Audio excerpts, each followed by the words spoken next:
Bonjour, bonjour à toutes et à tous. Bienvenue sur Espoir et Dignité TV. Aujourd'hui, nous recevons notre cher ami Dr Anas Abdoul pour analyser une dynamique majeure au Moyen-Orient, la reconfiguration des alliances sécuritaires dans un contexte marqué par la guerre contre Gaza et l'agressivité croissante d'Israël vis-à-vis de plusieurs pays de la région. De nouvelles coopérations semblent émerger entre l'Iran, la Russie, la Chine, mais aussi l'Égypte, l'Arabie saoudite, le Pakistan et les Émirats et même Israël. Quel impact cela peut-il avoir sur l'équilibre régional et mondial? Monsieur Abdou, merci infiniment d'avoir accepté notre invitation. C'est un honneur de vous recevoir dans le cadre de ce projet de rencontre hebdomadaire. Merci infiniment. Merci à vous pour l'invitation et l'honneur est partagé. Merci beaucoup.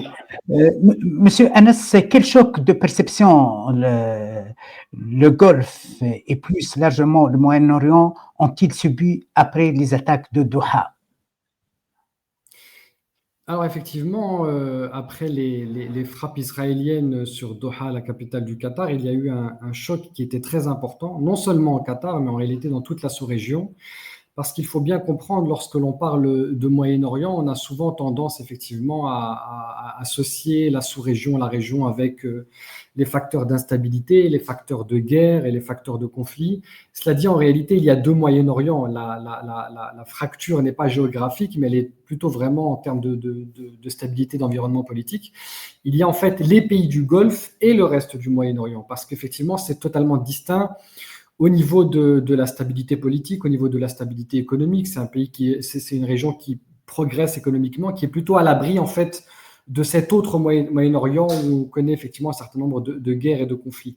Et donc amener finalement une frappe d'un pays étranger au cœur, le Qatar c'est vraiment entre les Émirats arabes unis et l'Arabie saoudite, Koweït est un peu plus au nord, et donc on est vraiment là au cœur de cette région du Golfe qui était relativement épargnée jusqu'à la guerre de... La dernière intervention majeure ou déstabilisation majeure, c'était la tentative de Saddam Hussein d'envahir le Koweït, donc qui était relativement épargnée.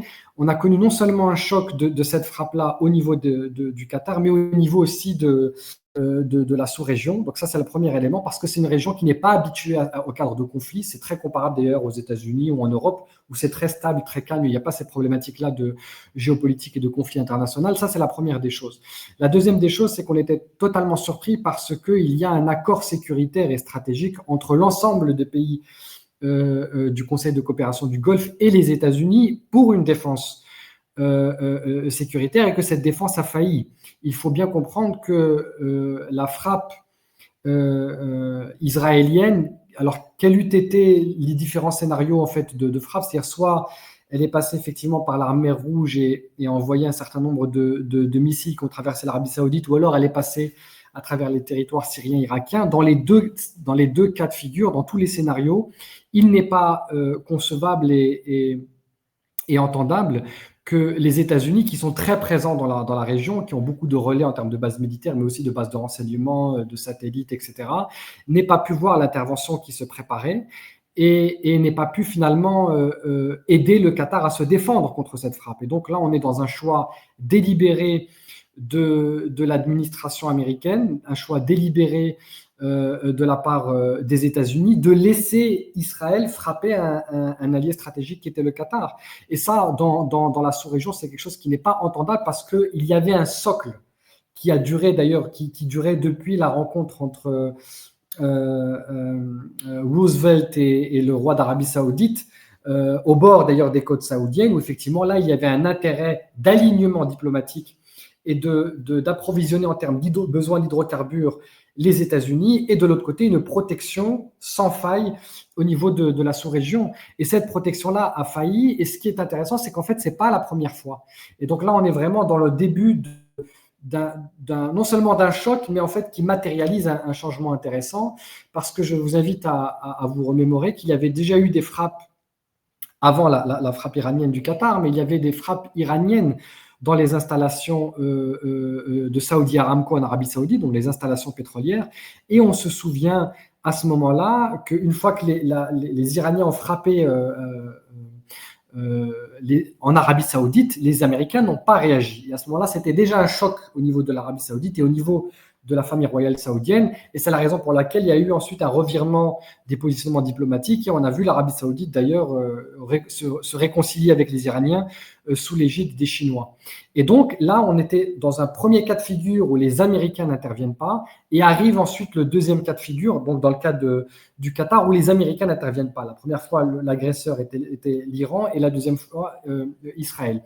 Ce qui est intéressant aussi à comprendre, et c'est une particularité de la sous-région, c'est que dans l'ensemble des pays du monde, l'outil sécuritaire, militaire et de renseignement sert la diplomatie. C'est-à-dire qu'en fait, l'architecture sécuritaire, la coopération sécuritaire, l'armée, les services de renseignement sert les intérêts de l'État et la diplomatie. C'est un outil qu'on utilise pour servir la politique étrangère et les intérêts supérieurs de l'État.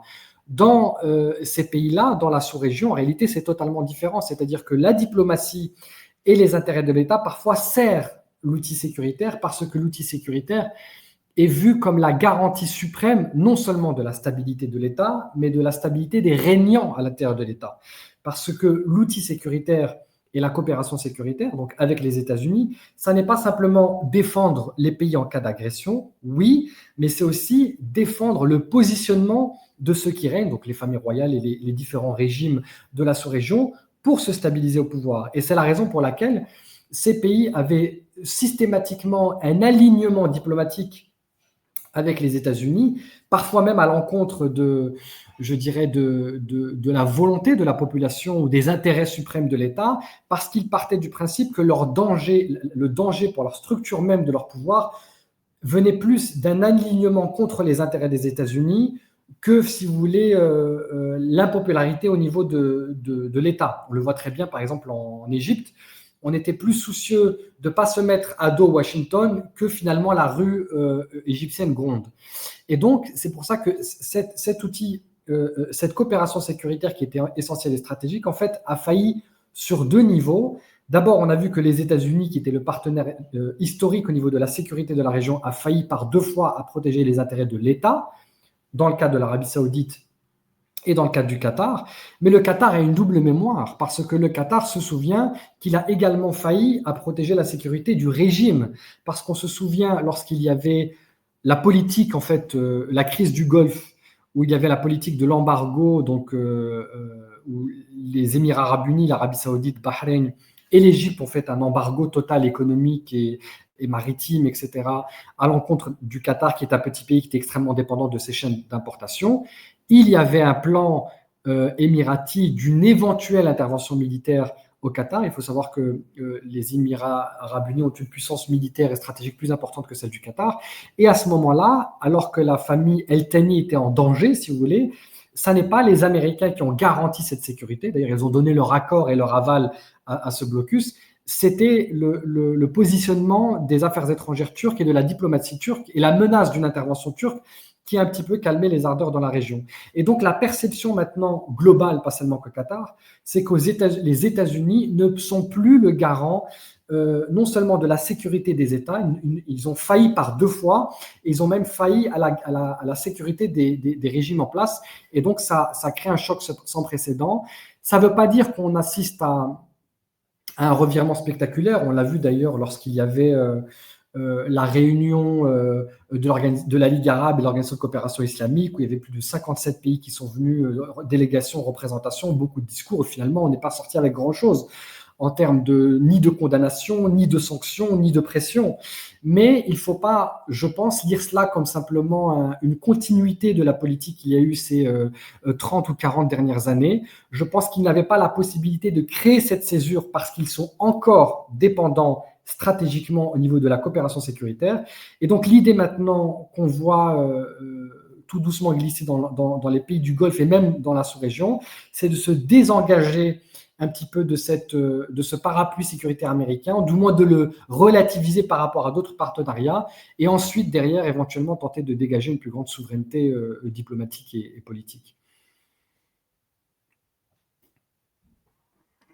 Quelles seront les autres alternatives que le parrain américain? On évoque la coopération avec les Chinois, la coopération aussi avec les Russes, la coopération entre l'Arabie Saoudite et le Pakistan. Le Pakistan, on évoque aussi la possibilité d'une coopération entre l'Arabie Saoudite et l'Iran concernant ce programme des drones, et même entre Qatar, la Turquie, Qatar, l'Iran.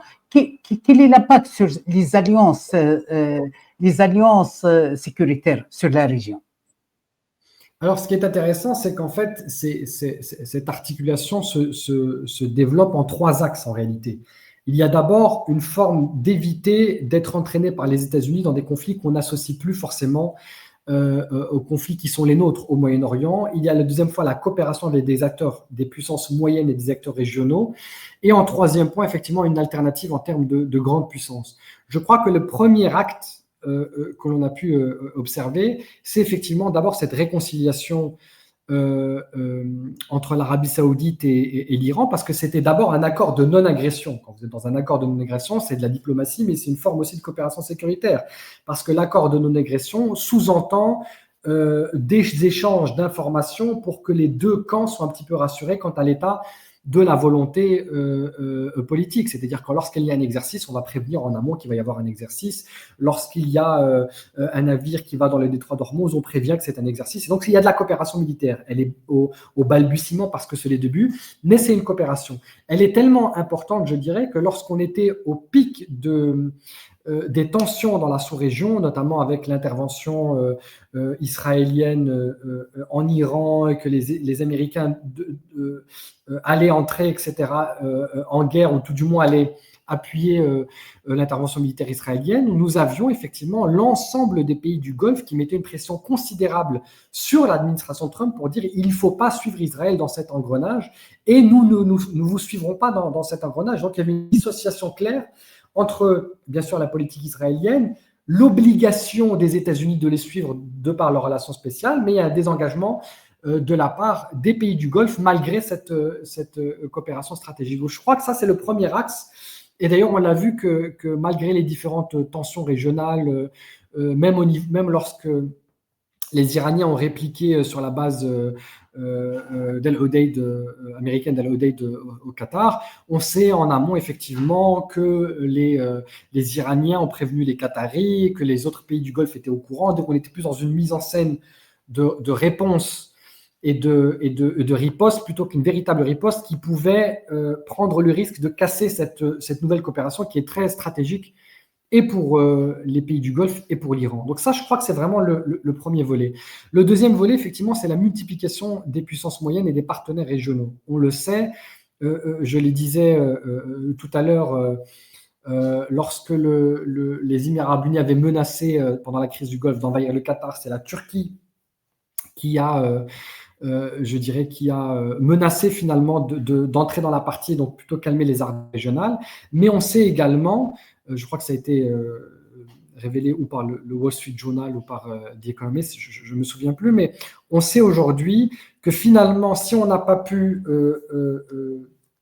éliminer les cibles du Hamas qui étaient à Doha, malgré la précision de la frappe et de la technologie employée, c'est parce qu'en dernier recours, cette intervention a été détectée finalement par les Turcs, qui ont d'ailleurs aussi une base militaire locale et qui ont prévenu les autorités qataries. Alors les Turcs n'ont pas, si vous voulez, la même couverture aérienne au Moyen-Orient, et donc ils ne peuvent pas voir un avion qui décolle en mer Rouge et qui tire un missile comme les Américains, mais lorsqu'ils l'ont vu, ils ont communiqué, ils ont joué le jeu du vrai partenariat stratégique. Et puis la Turquie, indépendamment de ce nouveau positionnement diplomatique très important dans la région, est une puissance militaro-industrielle qui maintenant ne fait pas débat, non seulement sur les armes légères, les véhicules légers, etc., mais même sur la technologie, les drones, les renseignements et les télécommunications. Et donc, effectivement, on s'appuie de plus en plus sur un arsenal russe, sur un arsenal turc, pardon, même pour des pays qui avaient des mauvaises relations diplomatiques. On sait que les drones Bayraktar sont tellement efficaces qu'en fait, quand vous analysez la carte des exportations de ces drones-là, dans la sous-région et d'ailleurs ailleurs dans le monde, elle n'est pas corrélée à la carte des bonnes relations diplomatiques. Vous pouvez avoir des relations plutôt de méfiance avec la Turquie, n'en demeure pas moins que vous reconnaissez leur savoir-faire technique et technologique. Et puis l'avantage, c'est qu'en fait, il n'y a pas de conditionnalité politique à la vente de ces drones. L'autre partenariat que l'on a vu sécuritaire ces derniers temps au niveau de la structure régionale, c'est la coopération entre l'Arabie Saoudite et le Pakistan. Le Pakistan, d'ailleurs, qui est le seul pays musulman qui est détenteur de l'arme nucléaire, qui a assuré effectivement que le parapluie nucléaire est en fait étendu au territoire saoudien, dans le scénario les intérêts suprêmes et vital de l'Arabie Saoudite serait menacé, alors il y a un parapluie nucléaire au Pakistan. C'est du jamais vu dans de la collaboration militaire régionale. Et puis, c'est aussi un pays qui connaît aussi des bases industrielles, militaires industrielles très intéressantes, notamment sur le volet balistique. Et donc là, vous voyez effectivement une coopération importante entre les Pakistanais avec les Saoudiens. Là, il y a un accord de défense qui a été signé officiel, mais il y a aussi de la coopération qui est faite en amont avec Oman, le Koweït, les Émirats arabes unis et le Qatar. C'est vrai pour le Pakistan et c'est vrai pour la Turquie. L'autre point aussi que l'on a pu observer sur les justement rééquilibrage effectivement de la coopération sécuritaire, c'est aussi ce que l'on peut observer en Égypte. L'Égypte, dans le positionnement stratégique et diplomatique de l'Égypte et du régime en place, c'est clairement pro-occidental. On n'a jamais remis en cause les accords de Camp David. Et là, on a l'impression effectivement qu'il y a un shift qui est opéré au niveau de la présidence égyptienne et de l'état-major égyptien, parce que finalement c'est l'armée qui gouverne l'Égypte. On a la suppression des accords de coopération militaire avec Israël, et on a aussi le repositionnement d'un certain nombre d'unités militaires dans le Sinaï. Il faut savoir qu'après les accords de Camp David, les Égyptiens ont le droit de positionner un certain nombre d'unités militaires, mais très restreintes. Là, il semblerait qu'ils sont allés sur des volumes beaucoup plus importants que ce que l'accord leur donnait. Et il semblerait même qu'ils ont aussi installé des systèmes antiaériens dans le Sinaï. Et pour le coup, ce n'étaient pas les systèmes antiaériens américains, mais c'était les systèmes antiaériens chinois. Je crois que c'est le HQ9, si ma mémoire est bonne, qui est donc l'équivalent du SS300, SS400 russe, donc qui est très performant, et donc qui pose aussi un problème parce que ce que l'on a vu, c'est qu'il y avait une dépendance technologique au niveau des pays de la sous-région avec le matériel américain, et que lorsque les Américains ne voulaient pas que vous les utilisiez, ou alors qu'ils déterminent que, comme c'était le cas avec la frappe de Doha, que Israël est un allié plus proche, plus stratégique, alors là, finalement, vos armements, vos matériaux et votre investissement est caduque. Et donc là, le fait que les Égyptiens ont utilisé ce système chinois est très parlant dans le Sinaï, parce que les Israéliens ne pourront pas aller parler aux Chinois pour leur dire de désactiver ce système. Et donc, il y a une vraie menace. Et c'est là donc arrive le troisième point de la coopération, c'est effectivement la présence des grandes puissances. Historiquement, les importations non occidentales dans le Moyen-Orient étaient russes, mais là, les Russes se redirigent, forcément, redirigent toute la production vers leur front interne du fait de la guerre en Ukraine, n'ont plus la possibilité de réexporter à l'échelle internationale. Et donc là, on voit qu'en fait, il y a une prise de part de marché de part de marché russe de la part des entreprises de défense chinoises, qui bénéficient de trois avantages considérables. La première, c'est qu'ils ont un facteur de production soutenu, c'est-à-dire que si vous avez besoin de matériel important en quantité et rapidement, à part les États-Unis, il n'y a que la Chine qui peut vous les fournir. Si vous commandez des systèmes antimissiles sophistiqués ou des avions, etc., chez les Français, chez les Britanniques, etc., vous avez un temps d'attente très important. Les seuls qui peuvent vous fournir rapidement, c'est les Américains et les Chinois. Et ça, dans un cas de reconfiguration stratégique rapide, c'est très important. Ça, c'est la première des choses. Le deuxième des points aussi qui est intéressant vis-à-vis des Chinois, c'est qu'il y a eu un incident lors de la guerre l'échauffourée plutôt entre le Pakistan et l'Inde, et il semblerait qu'un J-10 chinois, donc c'est l'avion de chasse de la République populaire de Chine, ait réussi à abattre un Rafale indien. Et donc, ce qui paraît comme simplement une anecdote finalement de bataille, une anecdote militaire, et en fait a fait beaucoup de bruit dans le monde du renseignement et dans le monde militaire, parce que ça voudrait dire que les équipements militaires chinois, finalement, le gap technologique, il n'est pas si élevé que cela. Parce qu'à partir du moment où les Chinois ne sont pas rentrés dans les théâtres d'opération, on ne sait pas ce que valent ces équipements. Et ça, dans le domaine militaire, c'est très important. Vous pouvez ramener toutes les spécifications techniques. Tant qu'on n'a pas vu vos matériaux utilisés sur le front, on n'est pas prêt à acheter. C'est ce qui s'est passé d'ailleurs avec Bayraktar. C'est sur le front libyen et syrien, quand on a vu leur efficacité, que les commandes ont explosé. Et donc là, on voit effectivement que le gap technologique entre la Chine et l'équipement occidental n'est pas si élevé. Et donc finalement, on est moins réticent à faire ces commandes. Et donc ça joue beaucoup en faveur de la vente de matériel chinois dans les pays de la sous-région.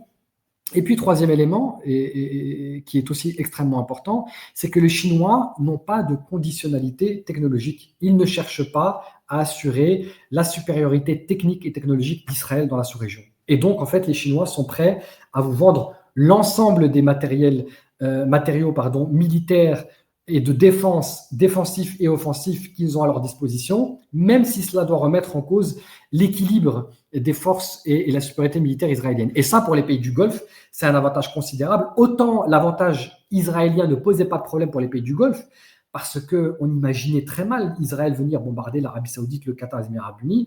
Autant là, il y a une vraie reconfiguration. On part du principe, finalement, que les Israéliens sont dans une fuite en avant que plus personne ne peut arrêter, y compris les Américains. Et donc, à partir du moment où cette garantie américaine a failli et que les Israéliens, en fait, ne font plus la distinction entre le Golfe, le Moyen-Orient, la Syrie et la Palestine, eh bien, on a tout intérêt à aller dans un autre acteur avec cette puissance militaire-là avérée qui ne fait pas de distinguo. Et c'est ce qu'on est en train de voir en ce moment, d'ailleurs, sur le terrain. Ma dernière question, Dr Abdoul, d'après vous, cette nouvelle configuration pourrait-elle déboucher sur un système sécuritaire alternatif, voire sur une remise en cause de l'influence américaine dans la région? Dernièrement, les dirigeants arabes, ils ont évoqué la nécessité de créer une force d'intervention militaire arabe, d'intensifier la coopération dans le cadre de la Ligue arabe, etc. Oui, là, ça ne fait aucun doute. C'est-à-dire, en fait, il faut bien comprendre le discours. On n'est pas à la fin de la coopération entre le Moyen-Orient et les États-Unis. On est dans le début de la fin. Donc, c'est ça qu'il faut comprendre. C'est-à-dire qu'on est dans l'initiation de quelque chose. Et puis, il y a plein de signaux qui corroborent cela. Quand je parlais effectivement des accords de défense entre l'Arabie Saoudite et le Pakistan, il faut bien comprendre, et d'ailleurs ça a été publié par le Washington Post et qui a été ensuite confirmé par un certain nombre de sources au niveau du secrétaire d'État américain, c'est que les Américains n'étaient pas au courant. Et donc on prend l'appel de faire des accords de défense, notamment de parapluie nucléaire, sans tenir au courant les Américains, alors qu'avant il n'y avait pas de positionnement diplomatique ou stratégique pensable sans avoir l'aval de Washington. Ça, c'est la première des choses. La perception a changé aussi vis-à-vis de la sécurité des régimes. Comme je le disais, à partir du moment où l'Égypte met fin à la coopération sécuritaire avec Israël et en train d'amener un certain nombre de troupes au niveau du Sinaï, met des systèmes antiaériens de défense, propose effectivement des initiatives comme un OTAN arabe, etc. Tout ça sans proposition de Washington, ça veut dire que non seulement on part du principe que dans l'intérêt de l'État, il faut se désengager ou du moins rééquilibrer la relation avec les États-Unis, mais ça va aussi dans l'intérêt du régime. C'est-à-dire qu'aujourd'hui, la perception de la menace première pour le système égyptien et le système militaire égyptien, la première menace, c'est plus les frères musulmans, c'est l'alignement systématique des États-Unis sur Israël, et Israël qui ne semble plus contrôlable. Et donc à ce moment-là, si il y a une frappe, en fait, ce que les Égyptiens ont vite compris, c'est que la même frappe qu'il y a eu à Doha, si elle était au Caire, alors que toute la légitimité de l'appareil sécuritaire, c'est de dire on est dans un régime militaire pour sécuriser l'Égypte et la frontière de l'Égypte, et là on voit qu'il y a une faille de renseignement, une faille de coopération militaire, ça peut coûter cher au niveau de la coopération, au niveau du coût politique, en Égypte. Et donc, ce qu'on est en train de voir, effectivement, c'est une reconfiguration certaine, d'autant qu'il faut bien comprendre que l'élément historique entre le Golfe et les États-Unis, c'était on vous fournit en hydrocarbures et vous nous garantissez la protection. Ce modèle-là, en fait, n'existe plus. Il a très bien fonctionné. On l'a vu d'ailleurs, les pays du Golfe ont toujours fourni en hydrocarbures de manière prioritaire, stratégique, parfois à des prix préférentiels, les États-Unis. Et en même temps, les États-Unis, quand il y avait un danger, comme c'était le cas par exemple de l'invasion en Irak au Koweït, on a vu tout de suite les Américains débarquer, opération bouclier du désert, opération tempête du désert. Et donc, il y avait les deux parties remplissaient leur contrat. Donc jusque-là, il n'y avait pas de problème. Et puis, on est rentré dans une situation de déséquilibre. La situation de déséquilibre, c'est en fait les États-Unis se sont retrouvés autosuffisants au niveau des hydrocarbures après la découverte des potentiels de schiste et la technologie de fracture hydraulique, ce qui leur permettait en fait d'extraire, de produire et de vendre à prix compétitif, alors qu'avant c'était beaucoup trop cher. À partir du moment où les États-Unis n'ont plus besoin d'hydrocarbures dans la région, vous n'avez plus besoin des pays de la région. Et ça, les pays du Golfe ont senti un peu ce décalage sécuritaire, et donc ils se disent, ce décalage de coopération, pourquoi les États-Unis garantiraient la sécurité des pays de la sous-région dans la mesure où nous, ce qu'on leur avait à offrir n'existe plus. Et donc, ce qui a été opéré dans un troisième temps, c'est de dire, bon, l'alignement pétrole finalement contre sécurité ne fonctionne plus, donc on va remplacer le pétrole par de l'investissement direct étranger des pays du Golfe aux États-Unis. C'est comme ça qu'il faut lire la tournée de Donald Trump, d'ailleurs dans les pays du Golfe, juste avant d'ailleurs l'intervention israélienne. On se souvient qu'il avait récolté en promesse de dons enfin en promesse d'investissement direct étranger de la part de la totalité des pays du Golfe cumulés, 3 000 milliards de dollars. L'économie américaine est intéressante, mais elle n'est pas aussi attractive en termes de retour sur investissement que d'autres tigres asiatiques, etc.